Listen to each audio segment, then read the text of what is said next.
जय हिंद। आज हम लोग रसायन शास्त्र यानी केमिस्ट्री का कहानी क्या करेंगे पढ़ेंगे, ठीक है। रसायन शास्त्र यानी केमिस्ट्री के चैप्टर रासायनिक अभिक्रिया एवं समीकरण यानी केमिकल रिएक्शन एंड इक्वेशन, इसका कहानी हम लोग क्या करेंगे पढ़ेंगे, ठीक है। लेकिन चैप्टर स्टार्ट करने से पहले रसायन शास्त्र यानी केमिस्ट्री का कुछ बेसिक हम लोग क्या कर लें, पहले जान ले कि केमिस्ट्री शब्द का उत्पत्ति कहाँ से हुआ है। केमिस्ट्री यानी रसायन शास्त्र का परिभाषा क्या है, कोई पूछ सकता है, आ रहे समझ में। या आपसे कोई पूछ दे रसायन शास्त्र का जनक कौन है, रसायन शास्त्र का ग्रैंडफादर यानी दादा कौन है, भारतीय रसायन शास्त्र का जनक कौन है, इस सब भी कोई आपसे क्या कर सकता है, पूछ सकता है। ये भी एग्जाम में बहुत पूछता है, ठीक है। तो चैप्टर रासायनिक अभिक्रिया एवं समीकरण स्टार्ट करने से पहले कुछ हम लोग बेसिक इसका क्या करेंगे पढ़ेंगे, ठीक है। ये सब के लिए जरूरी है, चाहे स्टूडेंट 9th के हो, चाहे 10th के हो, चाहे कॉम्पिटिशन के हो, वो हर स्टूडेंट के लिए ये जानना क्या है जरूरी है। तो बस केवल आपसे इतना रिक्वेस्ट करेंगे, केवल वीडियो आप शुरू से अंत तक देखते रहिए, आपको 1% रटना नहीं पड़ेगा, केवल वीडियो देखिएगा आपको दिमाग में फिट हो जाएगा, ठीक है। तो चलिए अब हम लोग पढ़ेंगे रसायन शास्त्र यानी केमिस्ट्री, ठीक है। तो देखिए केमिस्ट्री और फिजिक्स, केमिस्ट्री और फिजिक्स में थोड़ा सा हम आपको अंतर बताएंगे। ये दोनों जो है पदार्थ के ही बारे में बताता है, केमिस्ट्री हो या चाहे क्या फिजिक्स। बस शर्ते अंतर क्या है, फिजिक्स जो है बाहर का गुण बताता है और केमिस्ट्री कहाँ का गुण बताता है, अंदर का।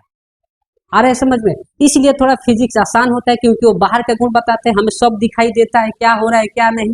और केमिस्ट्री कहाँ के गुण बताता है, अंदर का। होता ये भी है लेकिन ये हमको दिखाई नहीं देता है, इसलिए बच्चे को थोड़ा ये क्या लगता है, हार्ड लगता है। अरे समझ में।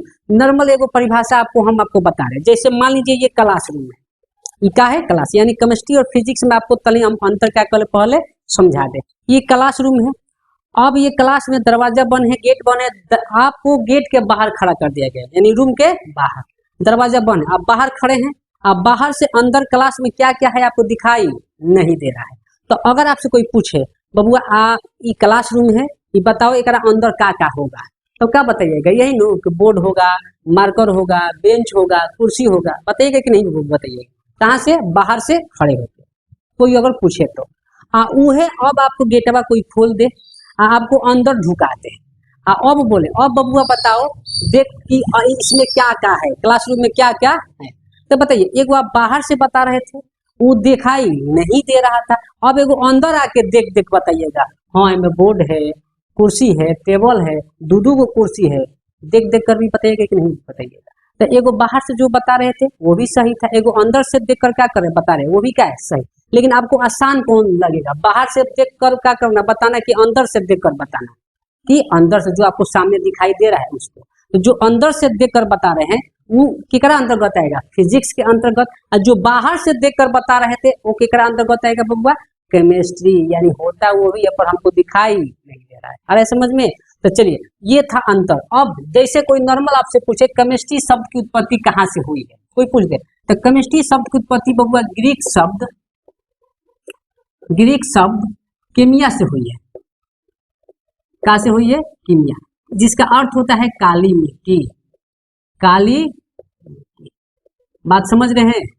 कोई अगर आपसे पूछे केमिस्ट्री शब्द का उत्पत्ति कहाँ से हुई है तो क्या बोलिएगा, ग्रीक शब्द कीमिया से, जिसका अर्थ क्या होता है बबुआ, काली मिट्टी। बता सकते हैं कि नहीं।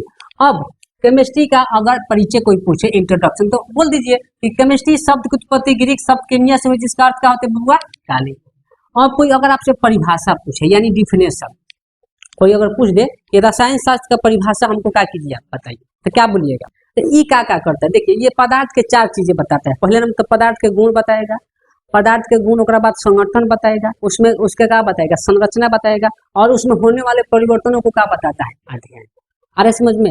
ये पदार्थ के कितना चीज बताता है, हमने क्या बोला बबुआ, पदार्थ का कितना चीज बताएगा, पहला तो गुण बताएगा, उसके बाद संगठन बताएगा, संगठन, उसके बाद संरचना बताएगा, और उसके बाद क्या बताएगा बबुआ, परिवर्तन। क्या बताएगा, परिवर्तन। तो ये 4 चीज बताता है। पदार्थ के कितना चीज बताएगा, 4। गुण मतलब हो गया कि ओकर का गुण है, खूबिया है, पदार्थ की का खूबिया गुण है, ओकरा बारे में बताएगा। और संगठन मतलब एक कैसन समूह है, कैसा लोग है एक साथ जुड़े हुए हैं, संगठन मतलब क्या होता है, समूह। आ संरचना मतलब जो समूह है ओकरा साथ कैसन कैसन रिलेशन है, का संबंध है। ध्यान से देखिए, अब परिवर्तन का मतलब हुआ कि वो कैसे परिवर्तन होता है, किस तरह चेंज होता है। अरे समझ में, तो रसायन शास्त्र में पदार्थ का ही पूरा चारों कहानी क्या करता है, बताता है। इसी बारे में हम लोग को क्या करना है, पढ़ना है। इसी पूरा प्रक्रिया को क्या कहते हैं, रसायन विज्ञान।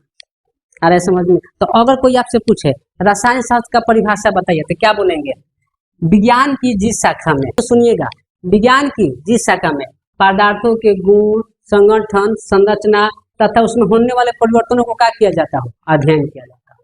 क्या किया जाता हो, अध्ययन। उसे हम क्या कहते हैं बबुआ, रसायन विज्ञान। क्या कहते हैं, रसायन विज्ञान। बोल सकते हैं कि नहीं बोल सकते। ये था रसायन शास्त्र का परिभाषा, ठीक है।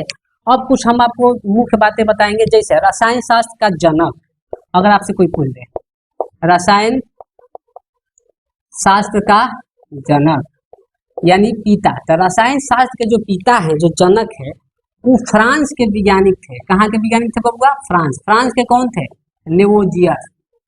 लेवोजियस इनका जो जन्म तो हुआ था बबुआ 1743 में, और मृत्यु हुआ था 1793 में। अरे समझ में, यानी 1743 में जन्म हुआ था, 1793 में इनका क्या हो गया था, निधन हो गया था। किसका बात हो रहा है, लेवोजियस का। तब देखिए इसमें कितना सवाल पूछेगा, रसायन शास्त्र के जनक किसे कहते हैं, तो क्या बोलिएगा, लेवोजियस। कहाँ के वैज्ञानिक थे, फ्रांस के। उनका जन्म कब हुआ था, 1743 में। मृत्यु कब हुआ था, 1793 में। बता सकते हैं कि नहीं बता सकते। अरे समझ में। अब आपसे पूछेगा रसायन शास्त्र का ग्रैंडफादर यानी दादा, पूछे रसायन शास्त्र का ग्रैंडफादर यानी दादा वार्नर है। वार्नर को वार्नर यानी एक ऑस्ट्रेलिया का क्या है, खिलाड़ी है ना वार्नर, उसी को याद रखना कि रसायन शास्त्र का ग्रैंडफादर यानी दादा किसे कहते हैं, वार्नर को कहते हैं, ठीक है। अब अगला कहानी, अगर आपसे पूछे भारतीय रसायन शास्त्र का जनक, भारतीय रसायन शास्त्र का जनक यानी भारतीय रसायन शास्त्र के जनक किसे कहते हैं, तो भारतीय रसायन शास्त्र के जनक बबुआ पीसी रॉय को कहते हैं। किसे कहते हैं, पीसी रॉय। अरे समझ में, तो भारतीय रसायन शास्त्र के जनक किसे कहते हैं बबुआ, पीसी रॉय। इसे बहुत भी ये सब बहुत पूछता है, ध्यान दीजिएगा। अब कार्बनिक रसायन शास्त्र के जनक, कार्बनिक रसायन शास्त्र का जनक अगर आपसे पूछे तो कौन है कार्बनिक रसायन शास्त्र के जनक, वांट हाफ। कौन है, वांट हाफ। कार्बनिक रसायन शास्त्र के जनक किसे कहते हैं, वांट हाफ को, ठीक है। इसके लिए इन्हें नोबेल पुरस्कार भी मिला है, नोबेल पुरस्कार भी मिला है। कब मिला था बबुआ, सन 1901 में। अब आपसे कहेगा कार्बनिक रसायन शास्त्र के जनक कौन है, तो क्या बोलिएगा, वांट हाफ। इसके लिए इन्हें क्या मिला है, नोबेल पुरस्कार भी मिला है। कब मिला है बबुआ, सन 1901 में। बता सकते हैं कि नहीं बता। अब वो आपसे पूछेगा वांट हाफ को नोबेल पुरस्कार कब मिला था, क्या बोलेगा, 1901 में। किसके क्षेत्र में, तो कार्बनिक रसायन शास्त्र के जनक के क्षेत्र में। अरे समझ में, तो अगर आपको अच्छा से जानकारी है तो किन्हीं से कुछ पूछे आप क्या कर सकते हैं, बता सकते हैं। अरे समझ में, तो ये केमिस्ट्री का कुछ बेसिक था, ये आपको चैप्टर स्टार्ट करने से पहले जानना क्या था, जरूरी था। हिट कर दे एक बार इसको।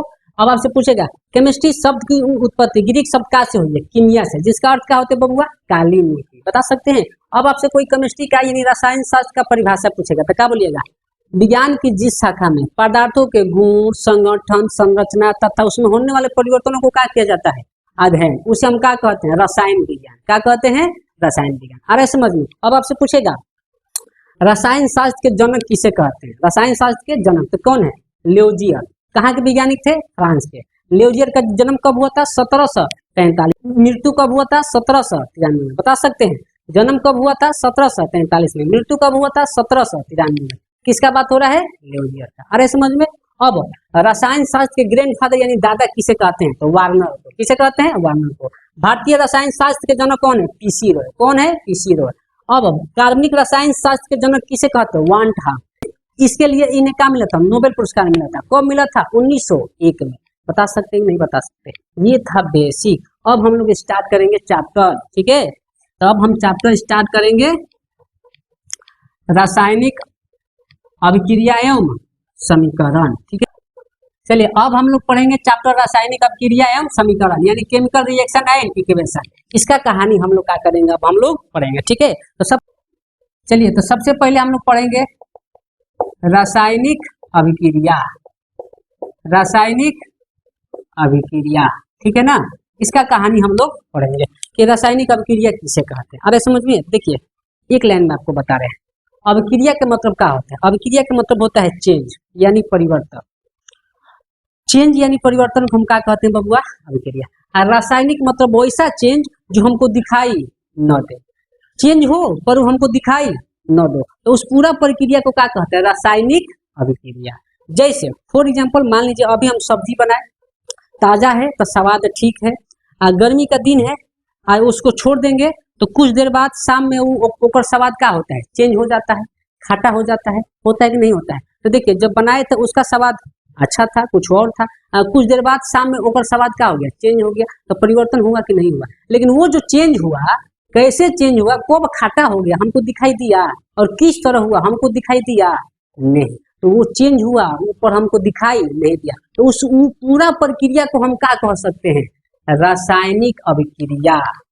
अरे समझ में, रासायनिक अभिक्रिया, अभिक्रिया का मतलब चेंज है, रासायनिक मतलब वैसा चेंज जो हमको दिखाई ना दे, उसे क्या कह सकते हैं, रासायनिक अभिक्रिया। जैसे अब आपसे इसका कोई परिभाषा बोलेगा तो क्या बोलेंगे, जब कोई पदार्थ, किसका परिभाषा, रसायन अभिक्रिया का, जब कोई पदार्थ स्वयं या किसी अन्य पदार्थ से, ध्यान से सुनिएगा, जब कोई पदार्थ स्वयं या किसी अन्य पदार्थ से क्रिया करके एक या एक से अधिक भिन्न गुण वाले पदार्थ का निर्माण करते हैं तो उसे क्या कहते हैं, रासायनिक अभिक्रिया। अरे समझ में, ध्यान से सुनिए, रासायनिक अभिक्रिया किसे कहते हैं, परिभाषा क्या बोलेंगे हम, जब कोई पदार्थ स्वयं या किसी अन्य पदार्थ से क्रिया करके एक या एक से अधिक भिन्न गुण वाले पदार्थ का निर्माण करता है तो उसे क्या कहते हैं, रासायनिक अभिक्रिया। जैसे मान लीजिए, जैसे हम जो बोल रहे हैं वो आप सुन के परिभाषा क्या कर सकते हैं, लिख सकते हैं। जैसे हाइड्रोजन, हाइड्रोजन और बबुआ ऑक्सीजन, ऑक्सीजन, हाइड्रोजन और ऑक्सीजन मिलके क्या बनता है बबुआ, जल। तब देखो स्वयं या किसी अन्य पदार्थ से क्रिया करके एक नए पदार्थ को क्या कर दिया, निर्माण किया कि नहीं किया, हाइड्रोजन और ऑक्सीजन मिलाएंगे तो क्या बन जाएगा बबुआ, जल। ये एगो रिएक्शन हुआ कि नहीं होता है, इसी प्रक्रिया को क्या कहते हैं, रासायनिक अभिक्रिया। जैसे calcium carbonate, calcium carbonate, calcium carbonate को जब हम गर्म करेंगे बबुआ, गर्म करेंगे तो बनता है calcium oxide, calcium oxide plus या ये वाला चीज है जहाँ हम लिख दे रहे हैं कार्बन डाइऑक्साइड, कार्बन डाइऑक्साइड। अरे समझ में, लिखे हैं कार्बन डाइऑक्साइड, यानी कैल्शियम कार्बोनेट को जब गर्म करेंगे तो क्या बनेगा बबुआ, कैल्शियम ऑक्साइड प्लस क्या बनेगा, कार्बन डाइऑक्साइड। आ रहा है समझ में, ये भी एगो रिएक्शन है कि नहीं है। तो यहाँ देखिए पदार्थ स्वयं रिएक्शन किया है, यहाँ दो को मिलकर एगो नया पदार्थ का किया है, निर्माण किया है। तो इस पूरा अभिक्रिया को हम क्या कहते हैं बबुआ, रासायनिक अभिक्रिया। आ रहा है समझ में, ध्यान। अब रासायनिक अभिक्रिया के हिसाब से पदार्थ कितने होते हैं, कोई अगर आपसे पूछे तो रासायनिक अभिक्रिया के हिसाब से पदार्थ कितने, दो। तो दो कैसे होते हैं, एक रासायनिक अभिक्रिया में भाग जो पदार्थ लेता है वो, एगो अभिक्रिया करके एगो नया पदार्थ बनता है वो। तो रासायनिक अभिक्रिया के हिसाब से पदार्थ कितने बबुआ, दो। तो अब ये दोनों को क्या कहते हैं, तो ध्यान से सुनिए, जो रासायनिक अभिक्रिया में भाग लेता है, इसको नोट में हम लोग समझ रहे हैं, क्या में समझ रहे हैं, नोट वन। जो रासायनिक अभिक्रिया में भाग लेता है उस पदार्थ को हम अभिकारक कहते हैं। क्या कहते हैं बबुआ, अभिकारक। जैसे हाई देखिए रासायनिक अभिक्रिया में क्या लिया, भाग नहीं लिया है, हाइड्रोजन ऑक्सीजन मिलकर क्या लिया, भाग लिया है, ये भी क्या लिया, भाग लिया है। तो रासायनिक अभिक्रिया में भाग लेने वाले पदार्थ को क्या बोलते हैं, अभिकारक। और जो रिएक्शन करके जो नया पदार्थ बनता है उसे हम क्या कहते हैं, प्रतिफल। जैसे ये क्या बना, रिएक्शन करके नया पदार्थ बना कि नहीं बना है, इसको क्या बोलते हैं बबुआ, हम प्रतिफल बोल सकते हैं। तो रासायनिक अभिक्रिया के हिसाब से बबुआ कितने पदार्थ होते हैं, दो। एक भाग जो लेता है वो, और एक जो नया पदार्थ बनता है वो। तो रासायनिक अभिक्रिया के हिसाब से जो भाग लेता है उस पदार्थ को क्या बोलते हैं, अभिकारक। और जो नया पदार्थ बनता है उसको हम क्या बोलते हैं, प्रतिफल बोल सकते हैं। कि नोट वन हो गया। अब कोई कहेगा अभिकारक किसे कहते हैं, तो क्या बोलेंगे, रासायनिक अभिक्रिया में भाग लेने वाले पदार्थ को क्या बोलते हैं, अभिकारक। प्रतिफल किसे कहते हैं, रासायनिक अभिक्रिया से जो नया पदार्थ बनता है उसे हम क्या कहते हैं, प्रतिफल। अरे समझ में, अगर अच्छा से हम पढ़े तो पूछे हम क्या कर सकते हैं, बता सकते हैं। अब नोट टू, नोट दो, रासायनिक अभिक्रिया में अभिकारक और प्रतिफल अगर एक से ज्यादा हो, रासायनिक अभिक्रिया में अभिकारक और प्रतिफल अगर एक से ज्यादा हो तो उनके बीच में प्लस का चिन्ह रहता है। का चिन्ह रहता है? प्लस का। जैसे देखे हैजा अभिकारक का है, एक से ज्यादा है तो इसके बीच में का चिन्ह है? प्लस का। प्रतिफल हैजा का है, एक से ज्यादा है तो इसके बीच में का चिन्ह है? प्लस का, है ना। तो वही कह रहा है कि अगर अभिकारक या प्रतिफल अगर एक से ज्यादा हो तो उनके बीच में का चिन्ह रहता है बबुआ? प्लस का चिन्ह रहता है। अरे समझ में। अब नोट 3, अभिकारक को गिब्स के कहाँ लिखते हैं? बाईं ओर। देखो ये जो है ना तीर जैसे, इसको हम गिब्स बोलते हैं। क्या बोलते हैं? गिब्स। तो वो कह रहा है अभिकारक को हम लोग गिब्स के कहाँ लिखते हैं? बाईं ओर। अब प्रतिफल को कहाँ लिखते हैं? गिब्स के दाईं ओर। तो बोल सकते हैं ये गिब्स है, अभिकारक को कहाँ लिखते हैं? गिब्स के बाईं ओर। अभिकारक नोट 3 कहता है। आप प्रतिफल को कहाँ लिखते हैं? गिब्स के दाईं ओर। प्रतिफल। अरे समझ में। ये क्या कर रहा है? नोट 3 कि अभिकारक को गिब्स के बाईं ओर लिखते हैं या प्रतिफल को गिब्स के दाईं ओर। ये नोट तीनों समझ में आया। ये रासायनिक। अब हम लोग पढ़ेंगे रासायनिक समीकरण। ठीक है, क्या पढ़ेंगे बबुआ? रासायनिक समीकरण। अब देखिए, अगर आपसे कोई पूछेगा रासायनिक समीकरण किसे कहते हैं, ध्यान से देखिएगा, रासायनिक समीकरण किसे कहते हैं, तब हम कहेंगे रासायनिक अभिक्रिया को ही हम क्या कहते हैं? रासायनिक समीकरण। तब कहेगा ये कैसे हो गया? एक ही चीज है तुम नाम का है अलग अलग है। तो ध्यान से देखिए, सियारा हुए खाली भेस का कोई लेबा बदल लेबा। तो कैसे? हमने क्या बोला बबुआ? रासायनिक अभिक्रिया को ही क्या बोलते हैं? रासायनिक समीकरण। बस शर्तें इसमें होता क्या है, इसमें सब है चीजें क्या में लिखल बा? हिंदी में। हाइड्रोजन ऑक्सीजन मिलकर क्या बनल बबुआ? जल। तो क्या में लिखल बा? हिंदी में। अब बस सब समीकरण का बात है, रासायनिक समीकरण का बात होगा भाई, जो हिंदी में लिखल बा यह चीज संकेतों और सूत्रों के रूप में क्या करेंगे? लिख देंगे। बस यह चीजवा को संकेतों और सूत्रों के रूप में दर्शा देंगे। तो अब उसको रासायनिक अभिक्रिया ना पढ़ के हम क्या पढ़ेंगे? रासायनिक समीकरण। अरे समझ में। हम कह सकते रासायनिक अभिक्रिया को ही रासायनिक समीकरण कहते हैं। बस शर्तें हिंदी में लिखल बा, ये चीजवा संकेतों और सूत्रों के रूप में क्या करेंगे? दर्शा देंगे। जैसे ये चीजवा हाइड्रोजन ऑक्सीजन मिलकर जल है ना बना, जब रासायनिक समीकरण लिखेंगे तो ऐसे लिखेंगे, हाइड्रोजन का संकेत H होता है, ऑक्सीजन का O होता है, ठीक है ना, H+O2 मिल के क्या बनता है बबुआ? H2O। ये किसका सूत्र है?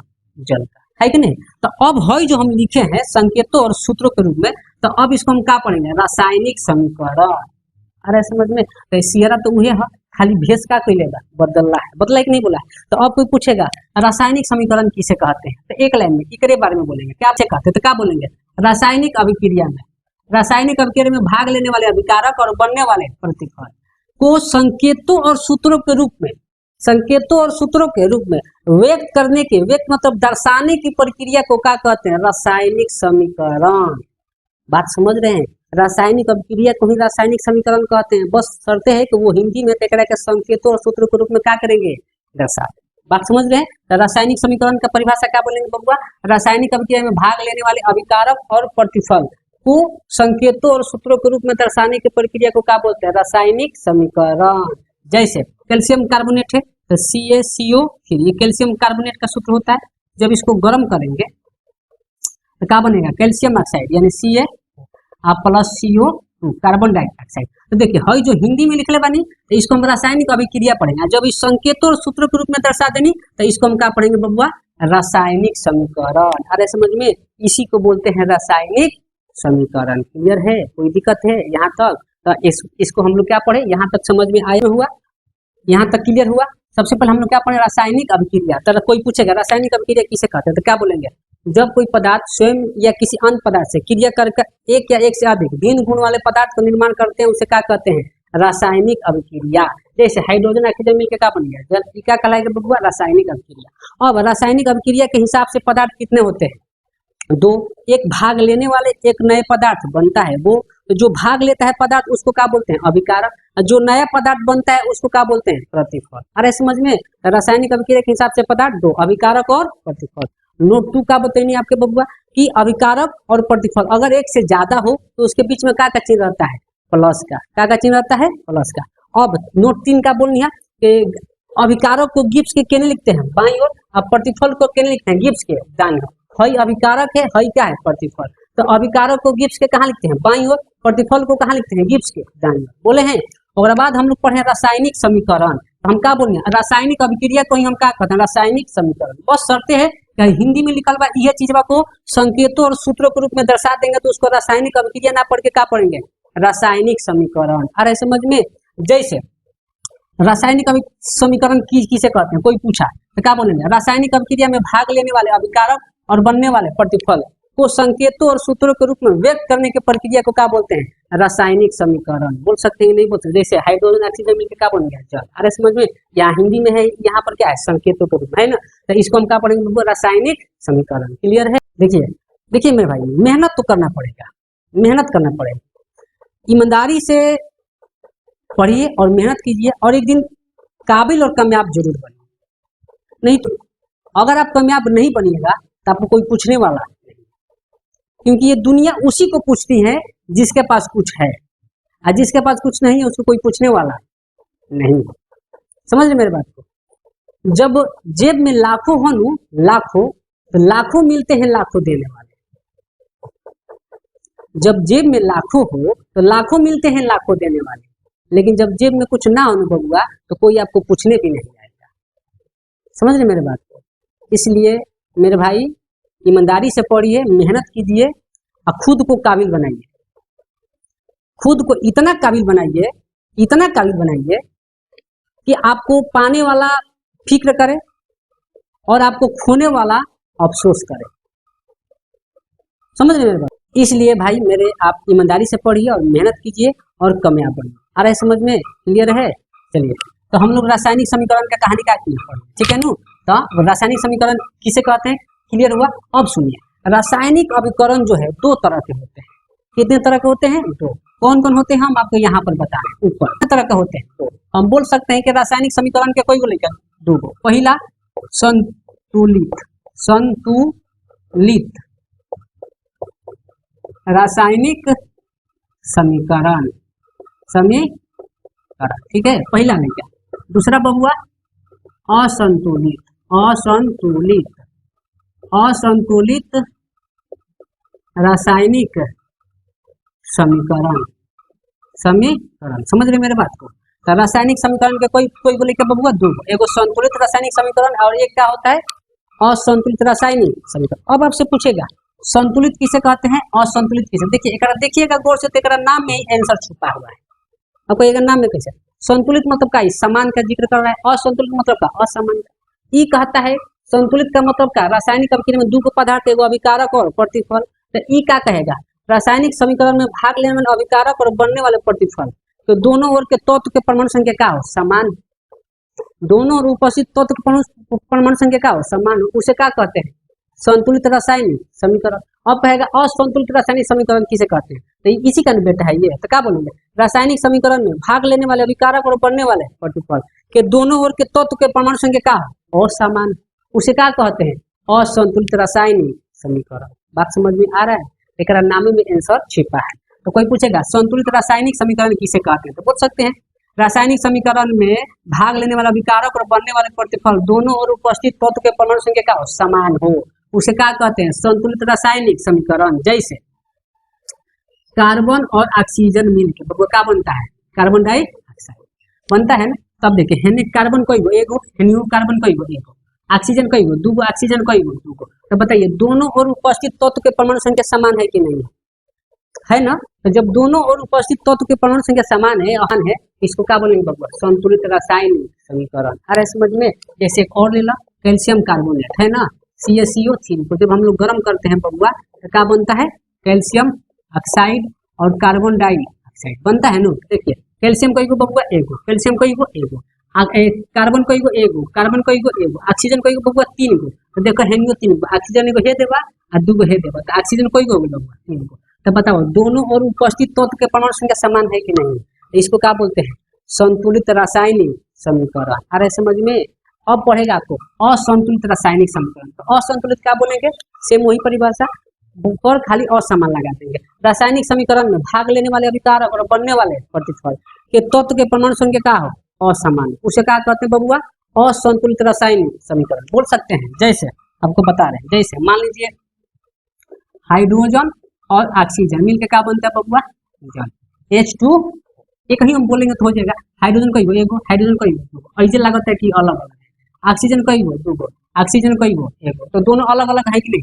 तो दोनों और उपस्थित तत्व के परमाणु संख्या क्या है, असमान है। तो इसको क्या बोलेंगे, असंतुलित रासायनिक समीकरण। आ रहा है समझ में। जैसे एक और ले लो, जैसे मैग्नीशियम और ऑक्सीजन मिलेगा तो क्या बनता है, मैग्नीशियम ऑक्साइड बनता है। अब बताइए ऑक्सीजन कई गो, दो गो, ऑक्सीजन कई गो, एगो, तो दोनों और अलग अलग हो गया कि नहीं हो गया, यानी दो गो ऑक्सीजन है, होने कई गो है, एगो है। तो दोनों और उपस्थित तत्व के परमाणु संख्या क्या हो गया, असमान हो गया। इसको क्या बोलेंगे बबुआ, असंतुलित रासायनिक समीकरण। आ रहा है समझ में, क्लियर हुआ यहाँ तक। कोई पूछे रासायनिक समीकरण किसे कहते हैं, तो क्या बोलिएगा, रासायनिक अभिक्रिया में भाग लेने वाले अभिकारक और बनने वाले प्रतिफल को संकेतों और सूत्रों के रूप में व्यक्त करने की प्रक्रिया को क्या कहते हैं, रासायनिक समीकरण। आ रहे समझ में। जैसे हाइड्रोजन ऑक्सीजन मिलकर क्या बन गया, जल। ये संकेतों और सूत्रों के रूप में है कि नहीं है, तो इसको क्या बोलते हैं, रासायनिक समीकरण। अब रासायनिक समीकरण के कोई बोले क्या बबुआ, दो गो। एक का होता है संतुलित रासायनिक समीकरण, दूसरा का होता है असंतुलित रासायनिक समीकरण। एक नाम में आंसर छुपा है। संतुलित मतलब क्या, दोनों ओर समान होना चाहिए। असंतुलित मतलब क्या, दोनों ओर असमान होना चाहिए। अब संतुलित किसे कहते हैं, की कर बेटा, रासायनिक समीकरण के। तो क्या बोलेंगे, रासायनिक समीकरण में भाग लेने वाले अभिकारक और बनने वाले प्रतिफल, तो दोनों ओर के तत्व के परमाणु संख्या क्या हो, समान।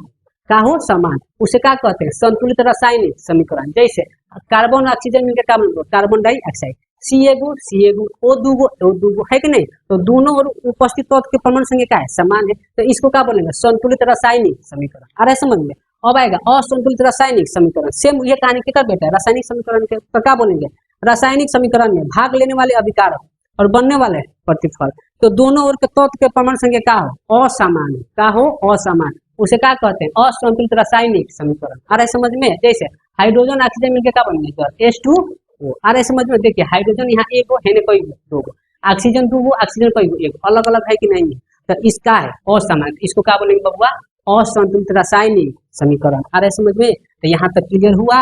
चलिए, तो यहाँ तक क्लियर हुआ। तो अब हम लोग पढ़ेंगे रासायनिक अभिक्रिया का वर्गीकरण, यानी कैसे कैसे वो वर्गीकरण कुल होता है। ठीक है, तो आज यानी रासायनिक अभिक्रिया कितने तरह के होते हैं, आ रहा है समझ में। तो आज हम लोग इस वीडियो में इतना ही रहने दे रहे हैं। अब रासायनिक अभिक्रिया का वर्गीकरण का कहानी आपको नेक्स्ट वीडियो में क्या करेंगे, डालेंगे। तब तक के लिए